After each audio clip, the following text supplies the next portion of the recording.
এই মুহূৰ্তত এটা অত্যন্ত গুৰুত্বপূৰ্ণ খবৰ দিব বিচাৰিছো। জানুৱাৰী মাহত সংঘটিত হোৱা দেৰগাঁৱৰ এই ভয়ংকৰ দুৰ্ঘটনাৰ কথা নিশ্চয় আপোনাৰ মনত আছে, যি দুৰ্ঘটনাত কেইবাগৰাকী লোকে প্ৰাণ হেৰুৱাইছিল আৰু সেই ঘটনাই সমগ্ৰ দেশ কঁপাই গৈছিল। সমগ্ৰ ৰাজ্যত শোকৰ ছাপ পৰিছিল। এখন যাত্ৰীবাহী বাছ, যিখন বাছে বনভোজ খাবলৈ গৈছিল আৰু সেই পিকনিকলৈ যোৱা বাছখন এখন ট্ৰাকৰ সৈতে মুখামুখি সংঘৰ্ষ হৈছিল আৰু থিতাতে প্ৰাণ হেৰুৱাইছিল কেইবাগৰাকী লোকে। আৰু সেই দেৰগাঁৱৰ ৰাজ্য কঁপাই যোৱা ভয়ংকৰ পথ দুৰ্ঘটনাৰ অৱশেষত চাৰ্জশ্বিট দাখিল কৰা হৈছে। সবিশেষ এনিটক্সৰ দৰ্শকৰ আমি জনাই যাব বিচাৰিছোঁ এটা অত্যন্ত গুৰুত্বপূৰ্ণ খবৰ যে ৰাজ্য কঁপোৱা এই দেৰগাঁৱৰ ভয়ংকৰ পথ দুৰ্ঘটনাৰ অভিযোগনামা দাখিল কৰা হ'ল। চাৰ্জশ্বিট অৱশেষত দাখিল কৰা হৈছে। 5 মাহৰ পাছত দাখিল কৰা হ'ল দুৰ্ঘটনাৰ অভিযোগনামা। তদন্ত প্ৰক্ৰিয়া সম্পন্ন কৰি গোলাঘাট আদালতত অভিযোগনামা দাখিল কৰিলে দেৰগাঁও আৰক্ষী। অভিযোগনামাত সন্নিৱিষ্ট 17 গৰাকী বিল্ডাৰ্ছৰ নাম। পথৰ নিৰ্মাণৰ সময়ত বিসংগতিৰ বাবে এই দুৰ্ঘটনা সংঘটিত হোৱাৰ তথ্য দাঙি ধৰা হৈছে চাৰ্জশ্বিটত। ৰাজ্য কঁপোৱাত এই দেৰগাঁৱৰ দুৰ্ঘটনা নিশ্চয় আপোনাৰ মনত আছে, যি ঘটনাই সমগ্ৰ ৰাজ্য কঁপাই গৈছিল। কেইবাগৰাকী লোকৰ মৃত্যু হৈছিল আৰু সেই দুৰ্ঘটনাৰ চাৰ্জশ্বিট অৱশেষত দাখিল কৰা হৈছে। পথ নিৰ্দেশনা ভুলকৈ দিয়াৰ বাবে বা সঠিক পথ নিৰ্দেশনা নথকাৰ বাবে বিপৰীত দিশৰ পৰা অহা ট্ৰাকৰে মুখামুখি সংঘৰ্ষ হৈছিল সেই বিশেষ বাছখন। আৰু সেই ভয়ংকৰ দুৰ্ঘটনা সন্দৰ্ভত ইতিমধ্যে অধিবক্তাৰ মন্তব্য আছে, কি কৈছিল আগবাঢ়িছে।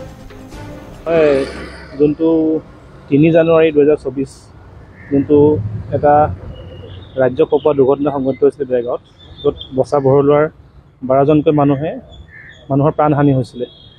সেই ঘটনাটোৰ সন্দৰ্ভত ইতিমধ্যে বিভাগীয় কৰ্তৃপক্ষই অভিযোগনামা দাখিল কৰিছে। আৰু ইয়াতে ব্যতিক্ৰম কথাটো হৈছে কি, মানে সচৰাচৰ এনেকুৱা ঘটনাৰ ক্ষেত্ৰত যোনে গাড়ীখন চলায় তেওঁকে অভিযুক্ত হিচাপে অভিযোগনামা দাখিল কৰা হয়। কিন্তু ইয়াতে ব্যতিক্ৰমটো হৈছে যোনটো ৰোড কনষ্ট্ৰাকশ্যনৰ লগত জড়িত যিসকল বিল্ডাৰ্ছ আছিলে, তেওঁলোকৰ 17জন বিল্ডাৰ্ছৰ এগেইনষ্টত অভিযোগনামা দাখিল কৰিছে। আৰু ছেকশ্যন হৈছে আপোনাৰ আণ্ডাৰ ছেকশ্যন 304, 201, 406, 34 অফ IPC।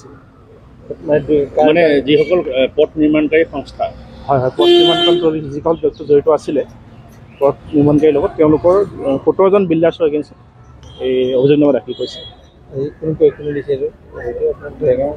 এইটো চাৰ্কুল ইন্সপেক্টৰে তেওঁ ইনভেষ্টিগেটিং অফিচাৰে তেওঁ অভিযোগনামা দাখিল কৰিছে। কোন আদালতত দাখিল কৰিছে?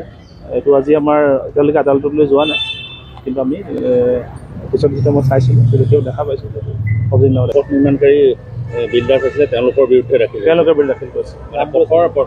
পথৰ মানে নিৰ্মাণত এমাহী বা তেনেকুৱা মানে পথ নিৰ্মাণত যিটো ডাইভাৰশ্যন আছিলে, ডাইভাৰশ্যনত তেওঁলোকে মানে সঠিককৈ নাছিলে, যিটো কাৰণে ট্ৰাকখনে গম নাপালে, ৰাইট চাইডে গুচি আহিবলগীয়া হৈছিলে, তাতে ডাইভাৰশ্যন আছিলে, গম নাপালে।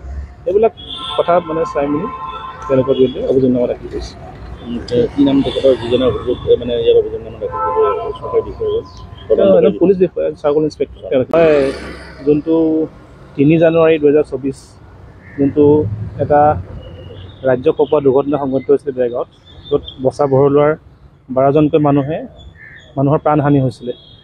সেই ঘটনাটোৰ সন্দৰ্ভত ইতিমধ্যে বিভাগীয় কৰ্তৃপক্ষই অভিযোগনামা দাখিল কৰিছে।